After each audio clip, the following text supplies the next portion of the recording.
Good morning, everyone. Thank you for waiting patiently.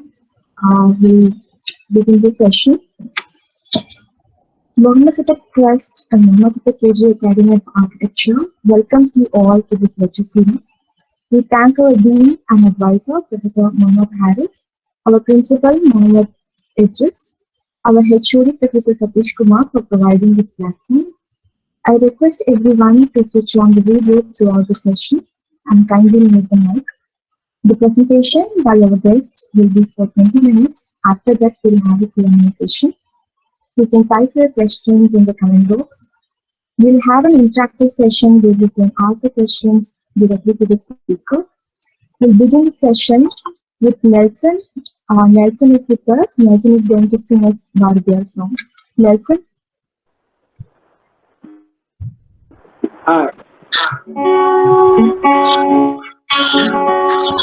It's my pleasure to welcome you, ma'am. Meet up Bharatiya song. Ile Nandalala.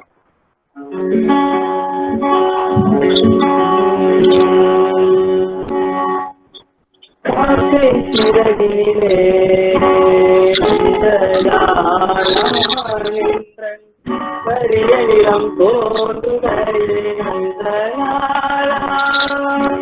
காத்தை பிறகிலே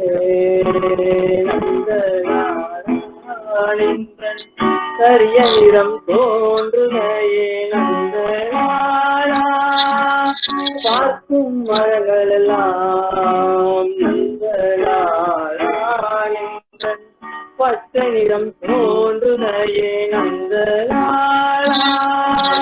பார்க்கும் மரங்கள் எல்லாம் நந்தனாரா பச்சை நிறம் தோன்றுகையே நந்தனாரா கேட்கும் மொழியெல்லாம் நந்தனாரா என்றன் கீதம் இசைக்குடையே நந்தனாரா கேட்கும் மொழியெல்லாம் நந்தனாரா என்றன் கீதம் இசைக்குடையே நந்தனாரா தீக்குள்ளான் நந்தனாரா என்னை தீங்குள்ளம் தோன்றுதலே நந்தனாரா நந்தனாரா காக்கை சிறகிலே நந்தனாரா கரிய நிறம் தோன்றுதலே நந்தனாரா நந்தனாரா.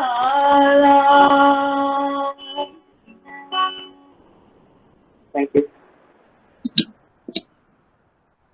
Thank you, Nelson. Thank you for this amazing song and beginning the session.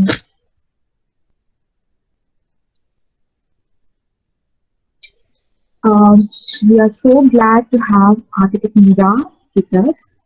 I'm so delighted to introduce Meera. She is a humble person for all that she knows. She always learns from everyone with excitement and she says interesting, which is interesting. Meera did alternative schooling, also she studied architecture in the rigid educational system, experiencing both. She believes that learning happens on both sides. Then she chose her path the way she wanted to be. She worked with architect Satyaprakash Varnashik. She also worked at the Studio Auroville and Madras Inherited, currently working with the Akama Foundation. Meera knows to play musical instruments such as piano, violin, and she's a singer. At present, very few can play harp, dal, the rare and old traditional instrument. Meera is also very rare and interesting to me doing. She plays that. She has started Years of the Earth, an open space collaborative exploration of songs from around the world that illuminate the relationship amongst nature. Meera also has started Para, an initiative of Years of the Earth. She always says music is for all and architecture is a tool for self-exploration. Meera will share her journey with us today. On behalf of my colleagues and students, I welcome you once again. The Architecture of Music. Meera, over to you. Thank you, Adare. Thanks for organizing this. And thanks for everyone who's here. Nelson, that was extremely beautiful. I can't think of a better way to start a session. So thank you so much for beginning it, invoking it with your voice and the guitar. This reminds me of a couple of instances in the recent past where the performance or like the celebration of music has really moved me in my own experience of it. And this had pretty much everything to do with the space that I was in. And consequently had to do with the architecture that the music was played in and how one affected the other. Both architecture affecting music, music affecting architecture.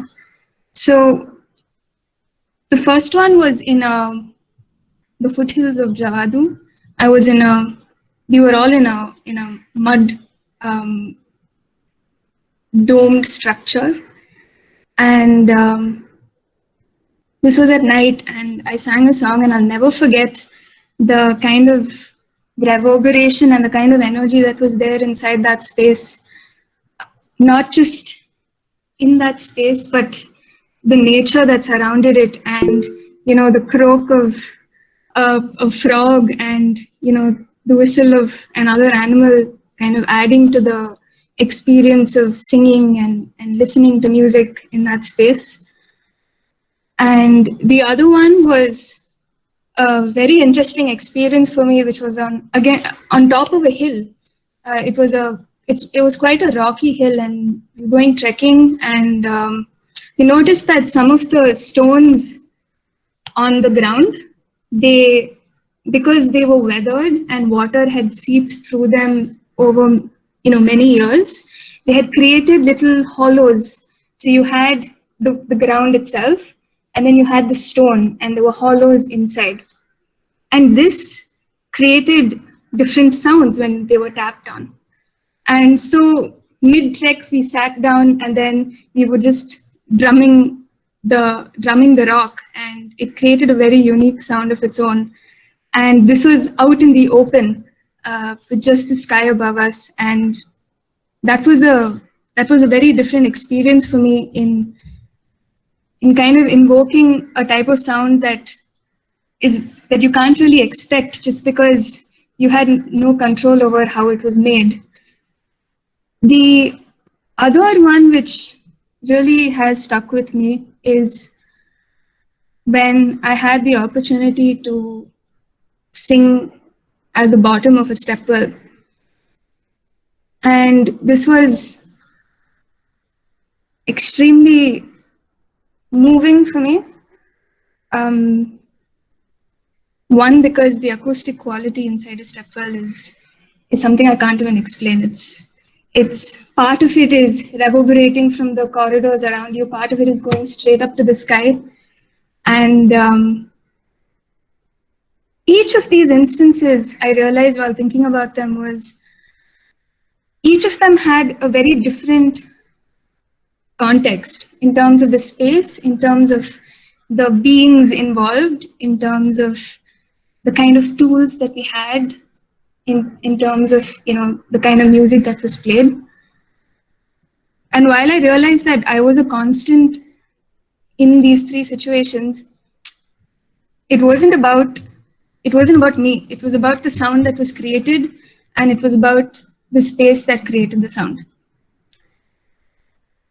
And going back to the stepwell, this was during a time when the conservation of the stepwell was going on. This is a stepwell in Bapughat in Hyderabad. I'll just share the screen and talk a little bit about that.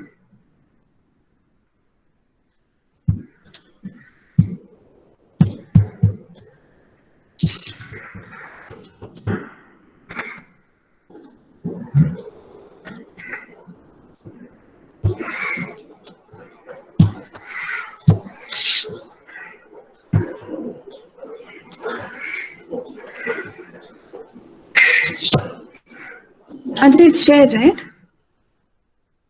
Yes. Yes. Perfect. The first time I went to the stepwell, it was there's a phrase in Japanese, it's called Koi no Yokan. And it kind of roughly translates to love at second sight. Not love at first sight where like this is everything, but it's the premonition that this is going to become very important to you. And that feeling, I still remember it as I was taking a walk around the stepwell inside it, because I knew at that moment that I knew nothing about it, and that I wasn't going to know sorry, anything about it unless I spent time with it, spoke to it, really walked around and observed it. And having gone through that, I can tell you for sure that, if I were to go back there again, when I go back there again, I'm sure I'm going to find out, 20 new things about it that I hadn't noticed before. So the conservation of the stepwell itself, it's still in process.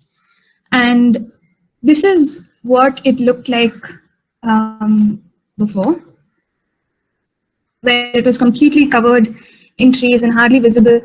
And a really beautiful thing about it is that it's right next to a river called the Musi. And in fact, it has these openings that are now sealed up, where people could actually go through the stepwell and access the river. So one of the first things that was done was to remove this to even get a better idea of what's going on with the exterior and the interior. And once it was removed, we found this.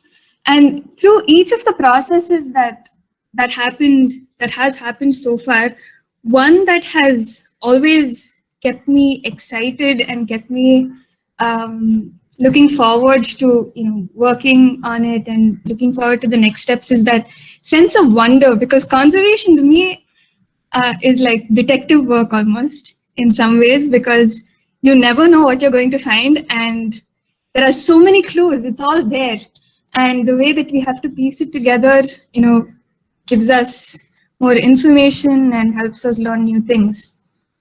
So this entire process has just been like discovery upon discovery for me.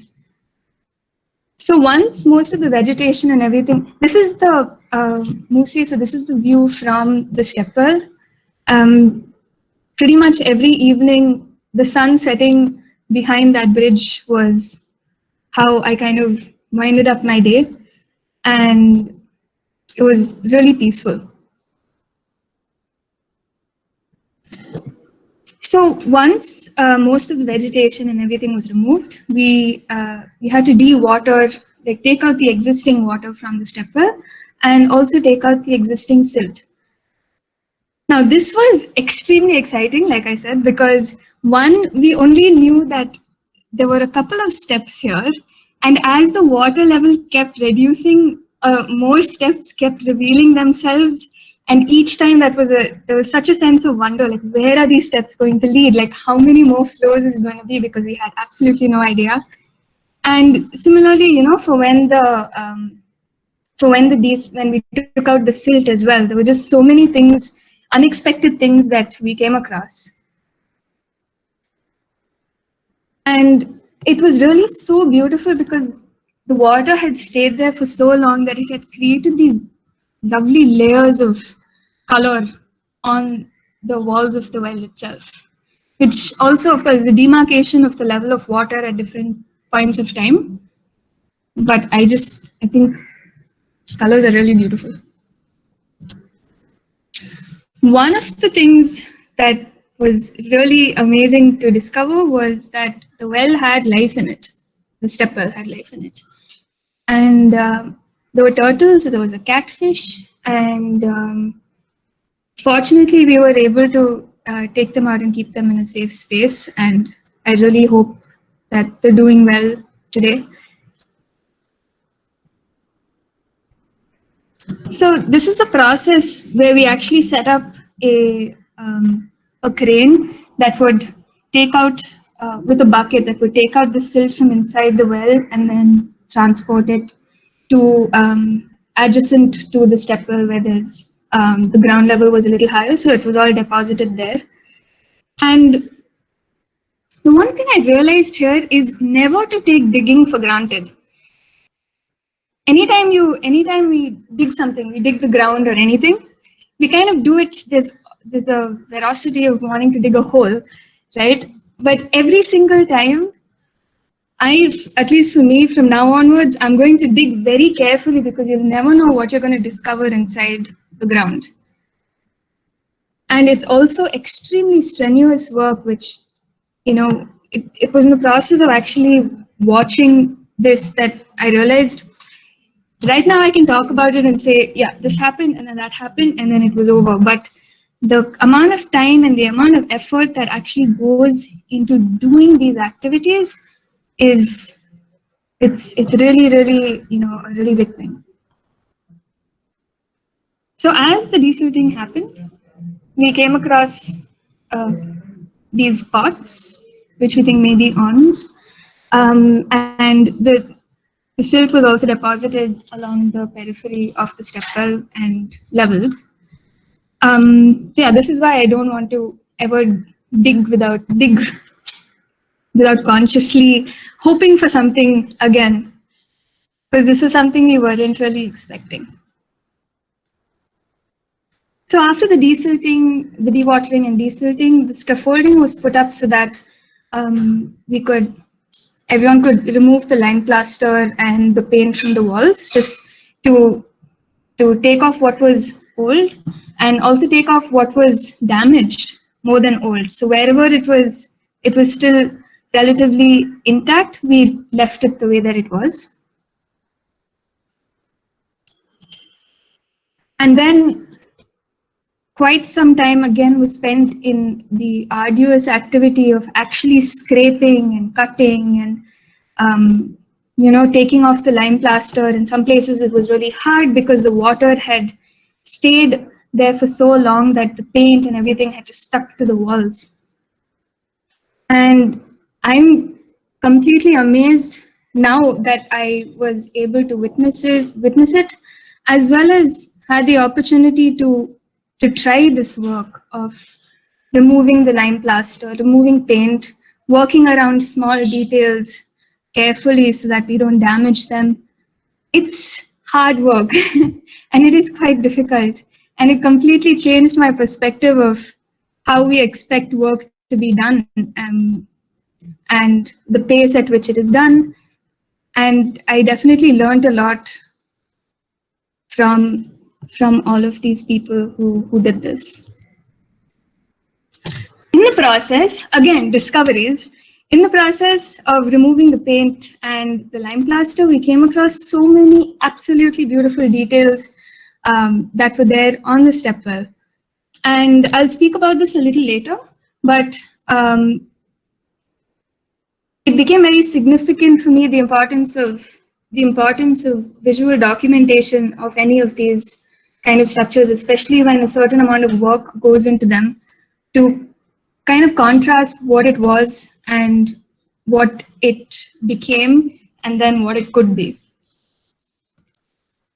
So these are just some examples of how these architectural features transformed once we actually uncovered them. This is Gopalana working on one of the motifs that were there on the walls.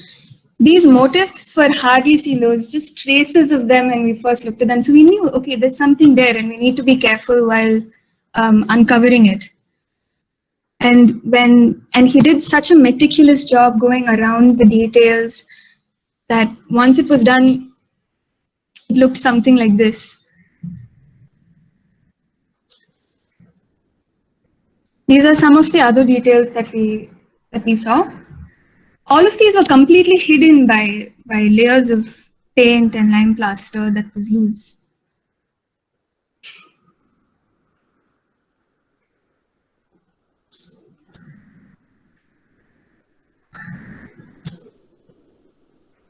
So throughout this process, one thing that kept happening was the architectural and the visual documentation of the step well. And here, I do have to mention like the the incredible hard work of Akshata, Sriraj, and Kaushik in measuring, taking the tapes, taking all their instruments, measuring the entire step well, making the drawings, the sections, and then, before the lime plaster and the paint was removed, to go around the well and map out all the different conditions that are there and put it all together as a set of, legible drawings. And at the same time, we also took as many photographs as possible. One thing I realized that it's really important to take photographs when you notice something then and there. That is definitely important, but a different kind of important photography to me is in taking a photograph, knowing or having an idea of how and why and where it can be used. For example, just take the previous photographs of the before and after. If it's important then to also realize why we are taking a photograph. And as much as it is fun, I think it also holds incredible value for anything that we try to capture, be it a photograph, be it a sound, anything, a work of art. Yeah.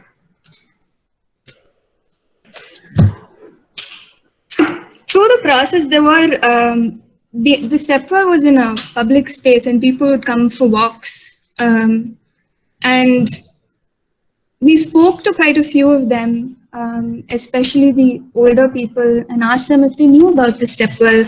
And we came across some really incredible stories of how one man and his friends, when they were younger, they used to come and bathe in the step well, and then they would run out through this door.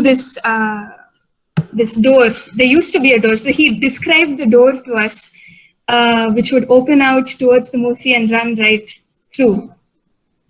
And he described to us the one key visual thing that remained with him forever, which was the different tamarind trees and where they were and how they were strategically positioned for them to be able to climb over and access parts of the mandapam that were inaccessible before.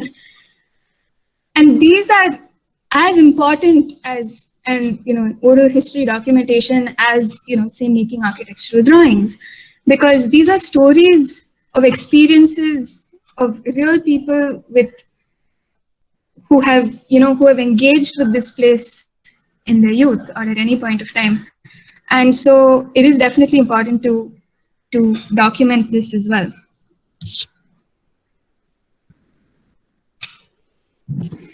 One of the activities that we really liked doing was also to just walk around in the step well. Walk around, and like I said, every time we would discover something new, like this different hooks on different parts, and each time that would be the crux of a story that we would come up with on what could or could not have been the step well in the past. And each of these stories turned into conjectures and the actual possibilities of any of these things happening based on old maps. And really, it was like piecing together things that was across time, and that was really exciting. And I think the most beautiful thing about the step well and the process of conservation was that, one, the well was alive. What you see on the left is a human-made aquifer where the water actually continued to drip through. So every time we would pump the water out, more water kept coming in to the step well, which meant that it was very much alive. And also, even though we had taken off, we spent like quite a few days taking off the lime plaster and cleaning the well. I thought, okay, oh no, what's going to happen to the different little animals that live here? Because there was a bird nest on one ceiling, a very intricate bird nest that looked like an igloo. Then there were many, many spiders. And of course, the mosquitoes could get away. There was a symphony of mosquitoes when we went to the lower levels that you could very clearly hear as soon as you entered. What really amazed me was just a matter of hours after a certain part of the stepwell was cleaned, you would see an intricately made spider web already there. And that actually, it gave me a lot of hope. So when I saw the snail, I was amazed because this snail was on a column that was and at a pretty high level. And the amount of time and effort it takes to actually get up there and still remain despite the fact that so much of this cleaning and everything was going on was it was really good to know. And one of the later visits to the stepwell was when we discovered that a bird had also created this nest among the scaffolding, and there was an egg. And the next time I visited, only the nest was there and few pieces of the eggshell that were on the floor. So the bird must be there somewhere, knowing that this is where it was born. So these are the people, some of the people who made all of this happen, and they spent an incredible amount of time and energy in cleaning out the stepwell and the various activities that were involved in it. Venkatesh, Amresh, Hussein, Gopalanna, Narendra Bhai. So I definitely learned a lot from them. They taught me how to use a hammer and a chisel properly at the right angle to be able to take off the lime plaster and paint in the most efficient manner. Very patient with me, and I learned a lot from them. So one of the last things that were done was to actually deep clean the stepwell and then water wash it as well. And in this process, even more was discovered in terms of just how intricate the flooring was that we didn't actually realize because it was always covered with a layer of dust. And throughout this process, another thing that really fascinated me was the different sounds involved in the activities at the stepwell. I'm just going to share a small video of that.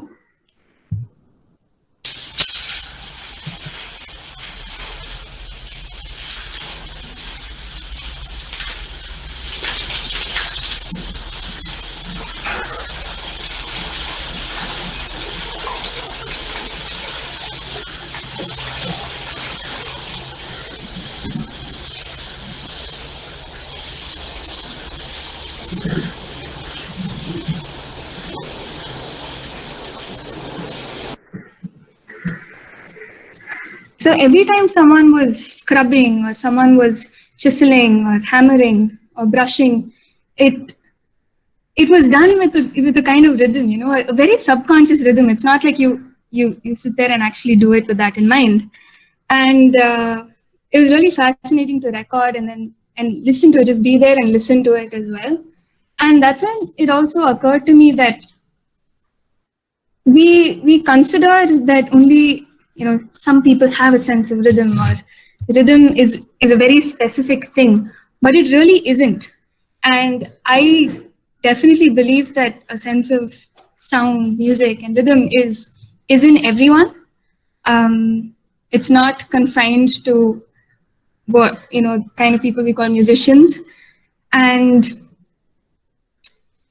I have a video to play which describes the universal nature of sound. Okay, we're not talking about music in terms of different kinds of songs. Everyone likes different kinds of songs. Everyone grooves to like different kinds of music.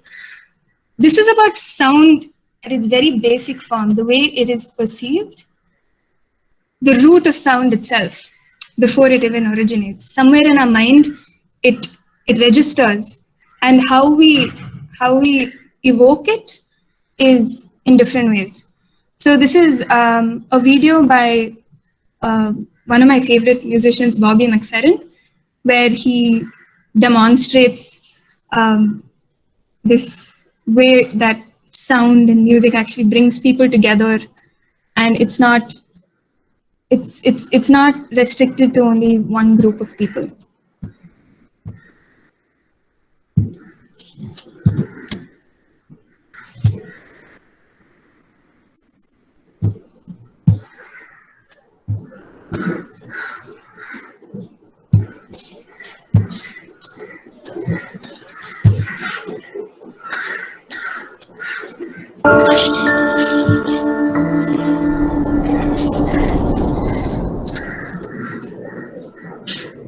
Talking about expectations. What?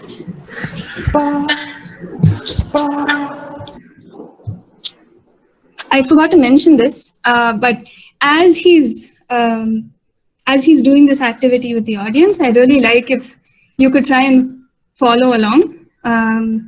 You don't have to unmute or anything, but if you can just follow along and let me know if it resonated with you, or if it was different also, please let me know.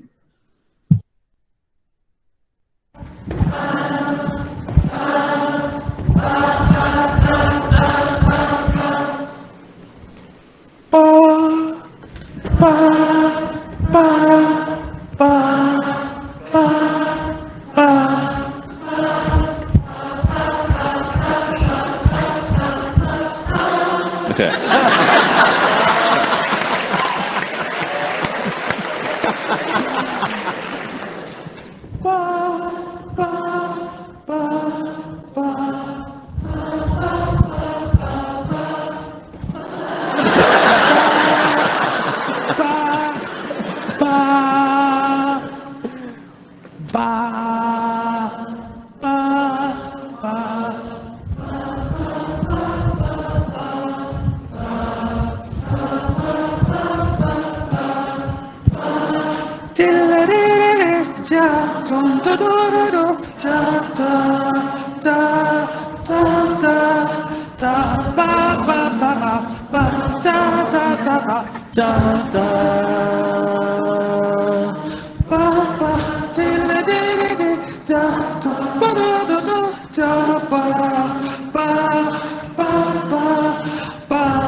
So in the video, he goes on to say that the one thing that was that really amazed him was the fact that regardless of where he went and with which audience he did this activity with, this was always the same. The kind of sound and the response to his movement was always the same, and that itself shows like it's a very intrinsic quality that we have to respond to sound, or to engage with sound, maybe with respect to something that's visual, or just to engage with sound itself. And it's there in each and every one of us. So I want to try a small activity with you. Adre, would that be possible? Yes, yes. Okay. So this would require all of you to get a piece of paper or a sketchbook and maybe different colored pens or pencil, anything. So generally, when we think of anything visual, we always connect it to all of our other senses, even in architecture, right? But when we think of sound as the subject, we tend to think of it only as sound, but it's as much an influence over these other senses that we have than those that influence sound itself. So I'm going to play a piece of music, and what I want you all to do is to just doodle. As you hear the music, whatever the music makes you feel, the way the music goes, and then maybe we can have a couple of people share the doodles that they've made and explain them. Give me a few seconds, I'll just set it up.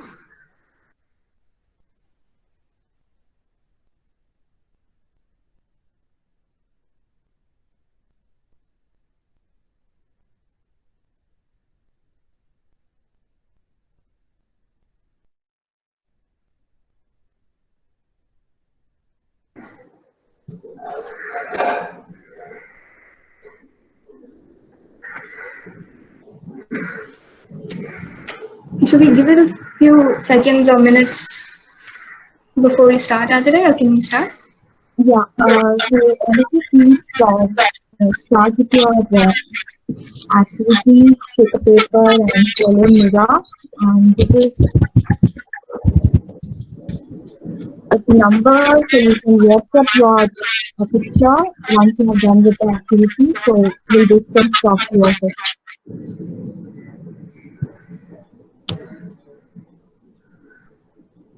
Shall I start? Yes, Mira. Okay, this is one of my favorite pieces.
I'm really looking forward to seeing how people have interpreted this visually.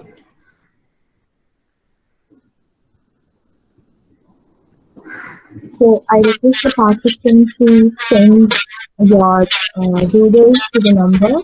It's given in the comment box.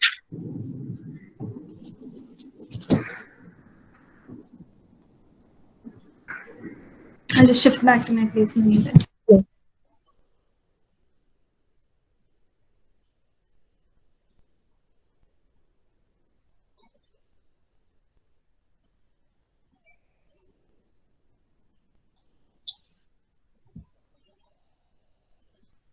To me, this song was like going down the river, or like rowing, or a boat that's just going, because it was very like it had a sense of flow for me. And maybe, you know, in some part where the music becomes very charged, for me it's like the water has become really rough and you're still trying to navigate. and then it soothes back down again. So that's what this was for me.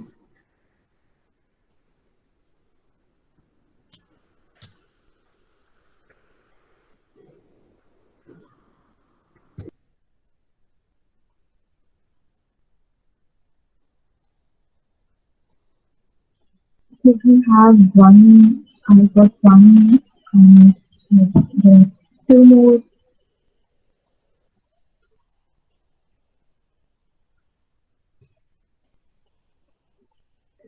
Please send me along with your name.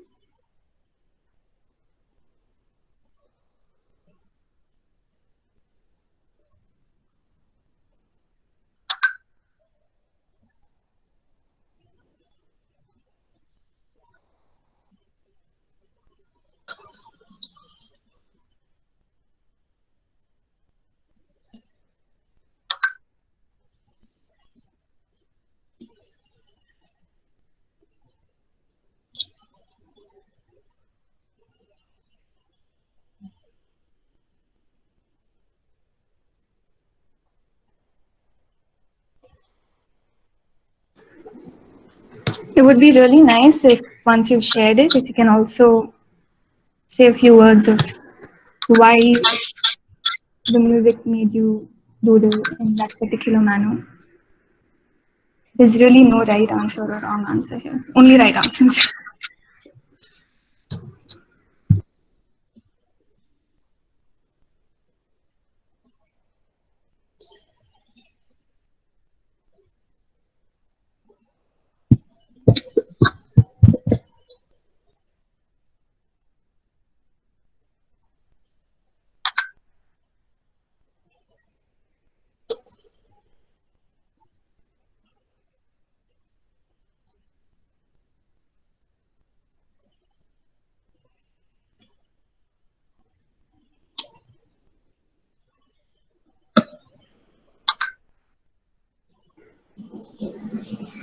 Adri, someone has sent it via message. Yeah, I sent you. Okay.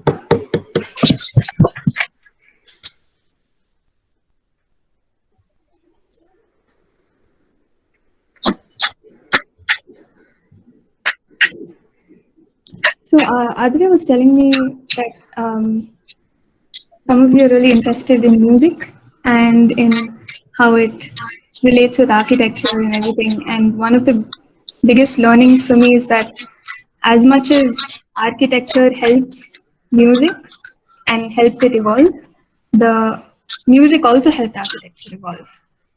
And when I was doing my research on the evolution of concert halls,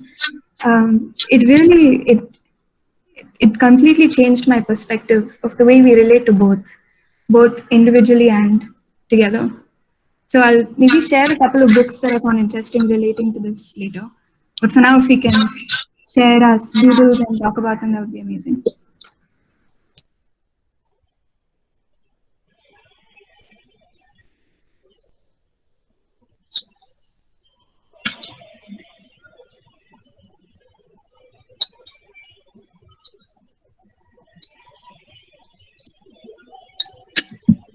Mira, can you see my screen?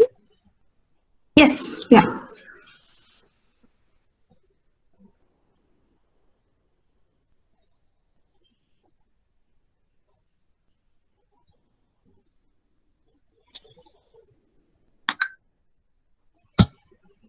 This is by Anirudh. Anirudh, can you switch on your mic and talk about it? Yeah, sure. What I tried to show here was that, like, when I heard that tune, it made me feel very bouncy or like jumpy, and I could picture myself like jumping across like pebbles on a flowing river or something like that. An interesting thing I noticed was I could not make my lines go straight or something. When I was listening to that, it felt everything was coming very jagged and curved and everything. So yeah, this is what I do. Oh wow, that's really cool. Okay. And this one by Pooja. Pooja. Yes, ma'am. So I felt like in the beginning it was like a flowy rhythm, but at the same time they were going well together. And then you had like a decline going with like a lot of speed, and then it sounded like one was like, I don't know, like spotty. I don't know how to say that, but it was just like, and then you go back to maintaining this constant rhythm, and then those squares are just, you had this stop in between, like towards the end, and that's what those are for. That's about it. Wow. Okay. We'll check one more. Mira. Sure.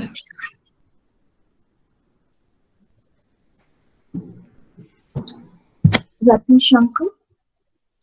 Yeah, hi, I'm Rati here. Yeah, when I listen to music, I felt like the same what you said, like a flowing river. Aside, I'm watching from the top, sunrise, and in between, when the rhythm got changed, I felt like bouncing on the steps nearby, climbing up and down, and enjoying the river flowing. Aside, that's what I felt when I listened to the music what you played. It was really interesting to hear to you. No, it's a beautiful illustration also. Thank you.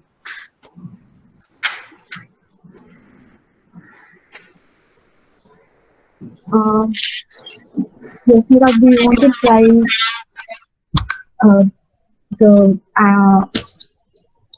acoustic setting of plan?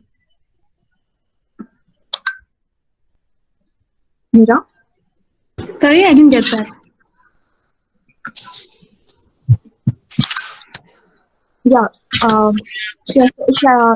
we talk about Para? Yes. Yeah. Okay, so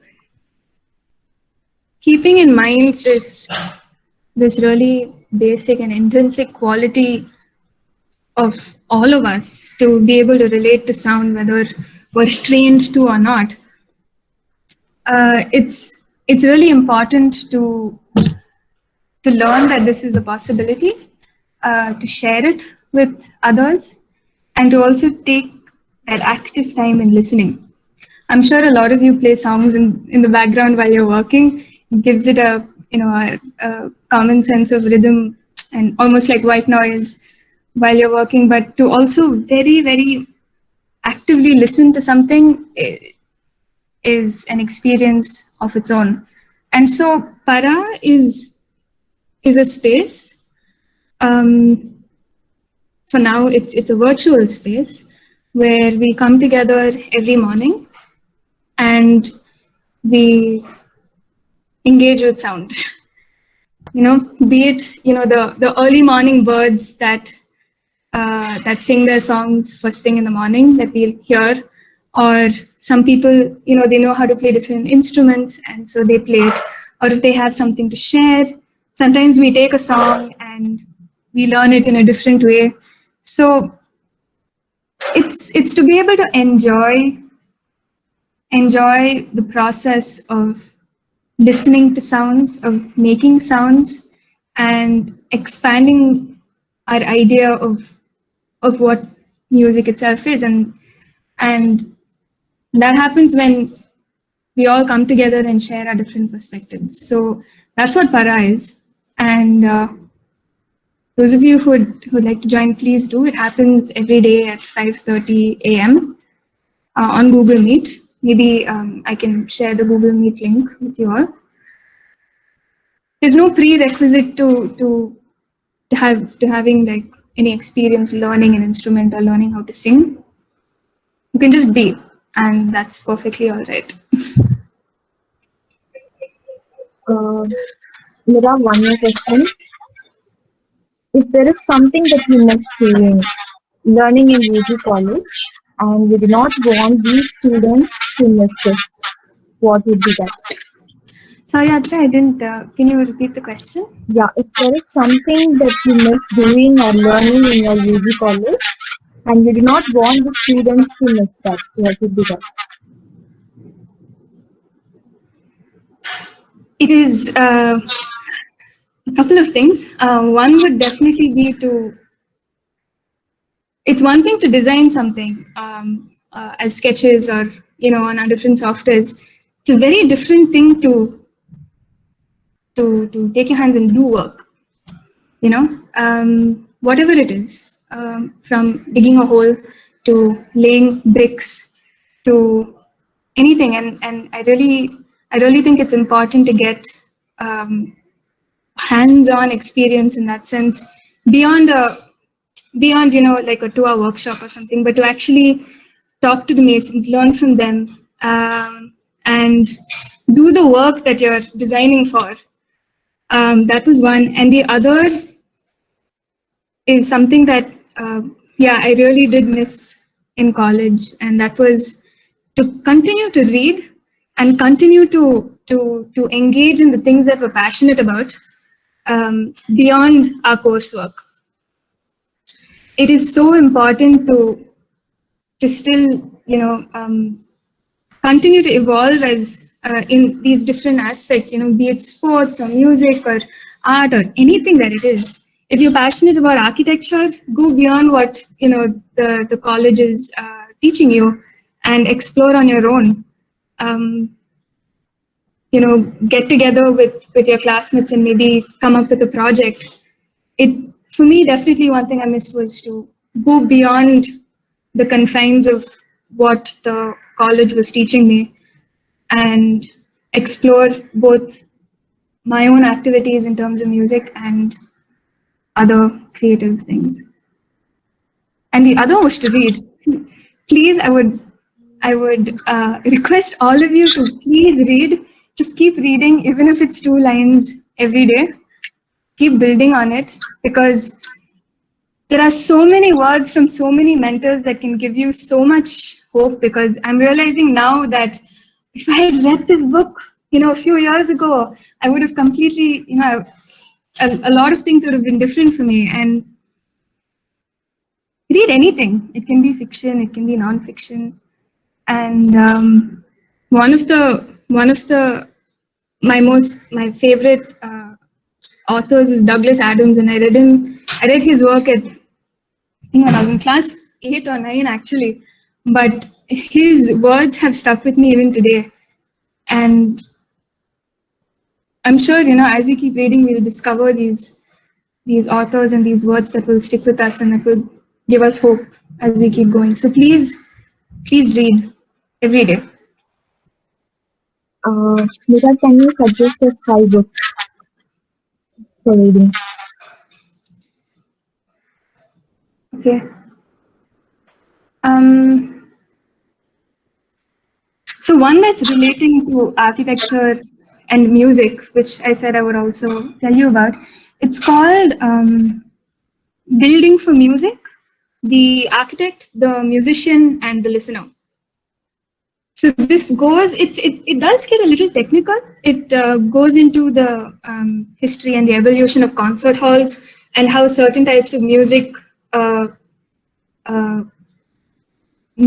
helped the evolution of certain spaces, and then how that kind of got switched over later, where we designed spaces specifically for certain kinds of music. But it's a very interesting read, a lot of anecdotes and everything. So that's one.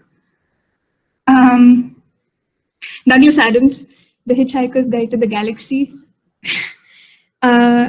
He takes a hilarious and very insightful spin on sci-fi, and I think it's like a must read for everyone. Fluid is a book by Ashish Jaiswal, and I don't want to say too much about it, but I guess I have to if you have any if you need incentive to read it. It talks about how learning and the things that the single-mindedness with which we approach a lot of, say, our academics or our life or the different activities that we do is actually this very intricate and beautiful connection with a lot of other things. And if we can sort of tune into these connections and these synchronicities, then one kind of helps the other. It's beautiful. This also has a lot of examples of a lot of people that we know about and how this concept of fluidity has changed their perception in life. That's how many I have? 3. Okay.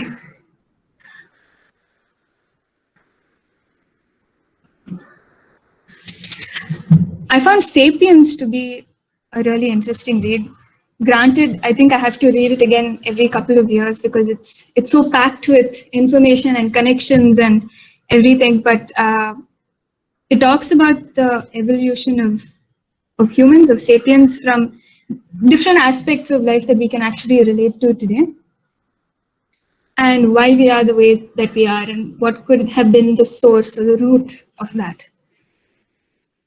And so that's one. And the other is the hidden life of trees. I think that's the name of the book, or the hidden life of trees. Every chapter in this book relates a human emotion or the kind of human connections that we make, but talks about it from the point of view of trees and how they grow and how they live and how they connect with each other. And it's absolutely beautiful because it's like a whole different universe that I never knew about, in the way trees, they connect with the natural environment around them, and how there's like the symbiotic relationship with other natural beings and these trees. And ultimately how, just like how we feel, they also feel. So yeah, these are the books I would recommend you to read. Thank you, Mira. There is a question from Rati Shankar. Who is your inspiration? It's a very difficult question. I don't think I can name any one person. I don't think there's one person. Like in every phase or in every phase of life, there's always someone or something that makes a mark and influences you in some way and then pushes you to evolve in some direction. So it's a very tough question. There are too many. There are a lot. Okay, one more question. How do you become hopeful and push yourself when there is a certain situation that pulls you down?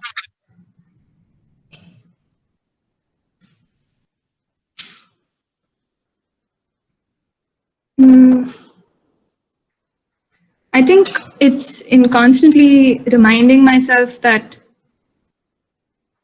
whatever is happening is, if it's, say, work related or anything, whatever is happening, it's beyond me, and as much as I'm feeling really low about something, or something is pushing me down, it's that at that point of time, you're the only person who can do it. And these are words that someone has told me numerous times. And that's what really keeps me going, because each person is different. They have their own strengths, their own, challenges. But ultimately, it's that combination that makes you extremely unique. And this sounds very cliche to say, but the reality of it stuns me. And I think we need to hold on to that, to our individuality and the fact that we have a lot of amazing things to contribute.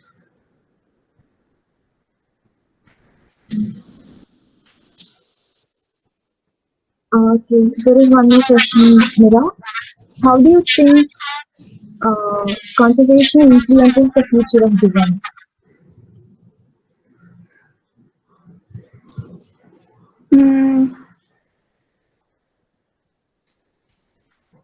I think that's a conservation to me, as much as it's about reviving or documenting and preserving, say, traditional systems of design or of construction. When we talk about it through architecture, it's also about what's the word? I'm not getting it. Kind of commemorating it as a memory of some sorts, in the way that people relate to it, And for me, when I look at say an old building or something, I think of it in two ways. One is, wow, this came at a time before me, and wow, the different materials that I use, the construction techniques, it's also different. But what I also think is, why is it so dilapidated? It's taking it has a certain space, it has a certain identity, it still is a building. Why can't it be used today? Why can't it be preserved? If not preserved, why can't it get back through some kind of an activity? What role does it have to play with the community that's right next to it? So, I mean, design, I think, is always going to evolve, and also be technologically advanced. But I think in acknowledging the past, there's a lot to learn from it. And it's, I think, more than the architecture itself, it's to also understand what it means to the people and then work with it. One more question from Rati. What is music according to you? Should it have any pattern or any sound of music? Nostalgic.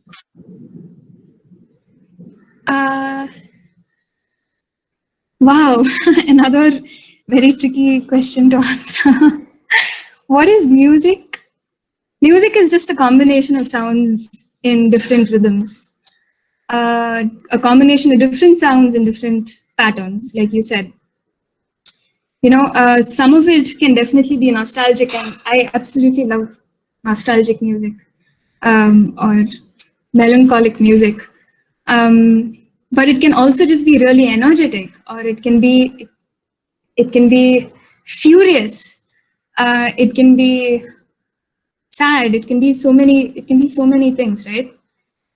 And I do think that music doesn't require our conventional instruments for the sounds that are created to be termed music. It's everywhere. It's like I said, in the bird song, or when the horn of a bus kind of synchronizes with the movement of an aeroplane and the sound that makes, and at that one moment you realize that they're both in the same frequency or like in harmony with each other. That is a moment in music as well. So it's pretty much anything where sound is involved to me.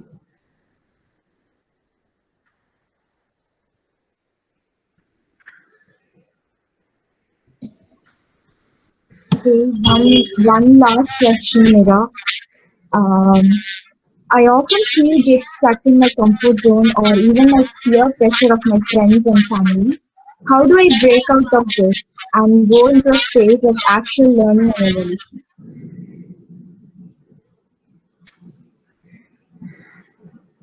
I think it's similar to what we discussed before, about when things bring us down or when we think we're forced to go into certain things. It's in acknowledging the fact that each of us have our strengths, and each of us, when we work with passion, that is very different from when we work when we think we're supposed to do it a certain way. And it requires an incredible amount of freedom to do it first, but also allowing yourself to explore it. And I think that's really important to tell yourself to take it easy and follow your passion. It's a very difficult thing to do because there'll always be a million things telling you not to or pulling you in different directions. But when we know and when we're aware that this is a calling that's pulling us towards a certain thing, then I think we should have the confidence to take it up on our own, whether um, others believe in it or not. Because from experience, you might feel like I did feel, you might feel like you're the only person who thinks this way.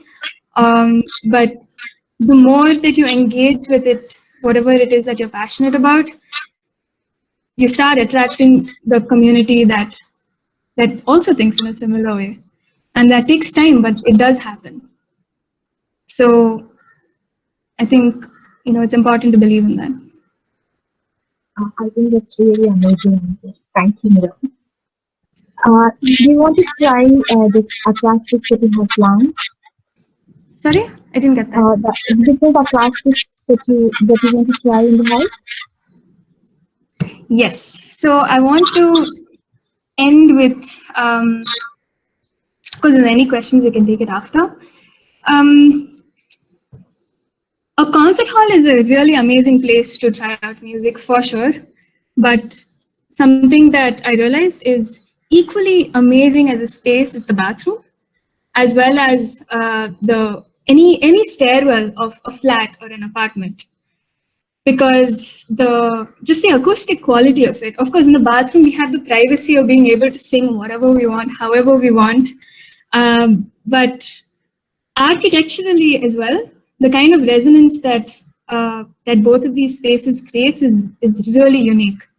So I thought I'll just end the session with a song. I'll have to travel to the stairwell of my flat, so just give me a minute.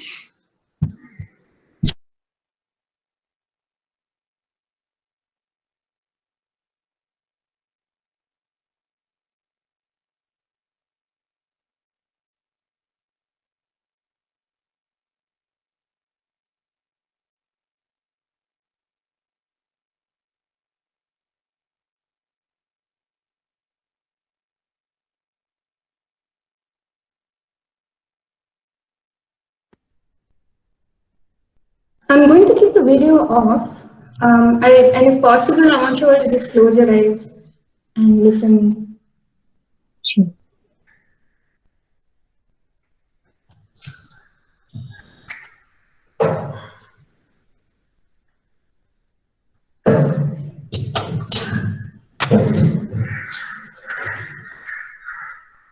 La la la la la. La la la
la la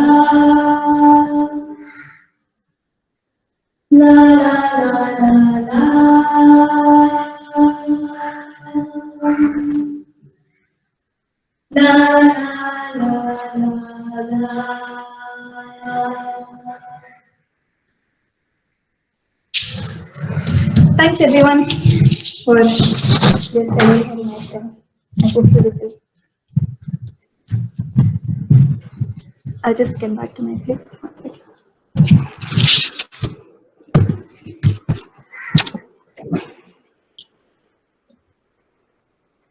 Mira, this is really beautiful. Thank you for seeing us. Thank you.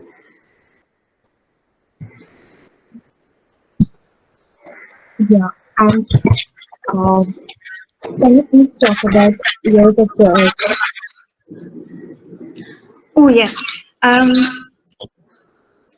Ears of the Earth is a platform, so it's a collaborative platform where um, we can research or we can uh, collect songs that have to do with nature. One, the fact that different communities all over the world, they use the medium of music to talk about the importance of conserving the natural environment as well. And as much as the words or the lyrics of these songs convey to you directly what they're about, it's the fact that they put to song that actually brings people together. And it's a really powerful tool in that sense, and one that strikes a chord very personally with people. And so Ears of the Earth is a platform where anyone can share a song that's close to their hearts, something that has to do with the natural environment, like water or the forest, anything.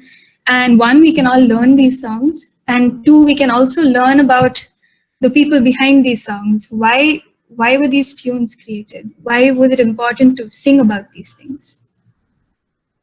So it's open to anyone. It would be really great if any of you know of such a thing. You can just email me or contact me through Instagram as well, and we can talk about it and sing together and learn from each other.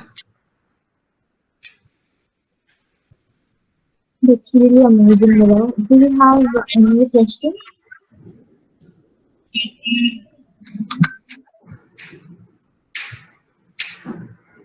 Okay, one last question. One learning that you have learned from a historic building in regards to acoustics or music. Yeah, it's that pretty much any historical building, just because of the generally high ceilings that they have, become beautiful spaces to sing your heart out or to play any instrument.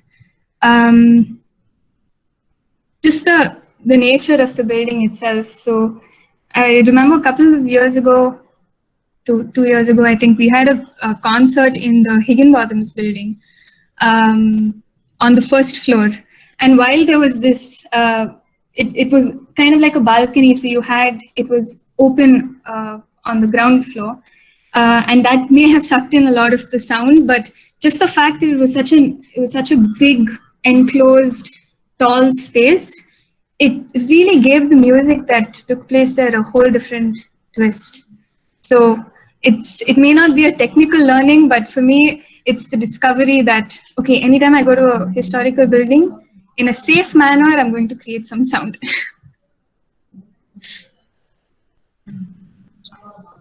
Yes.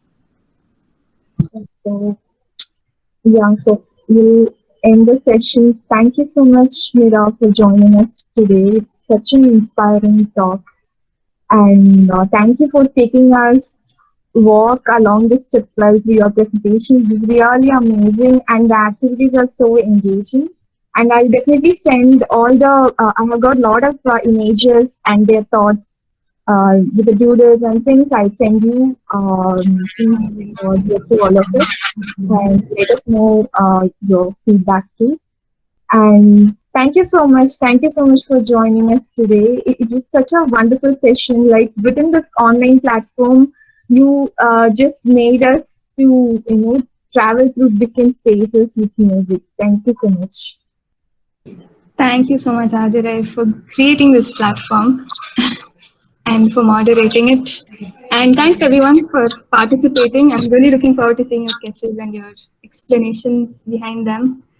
I had a lot of fun too today. Thank you. Thank you everyone for joining today.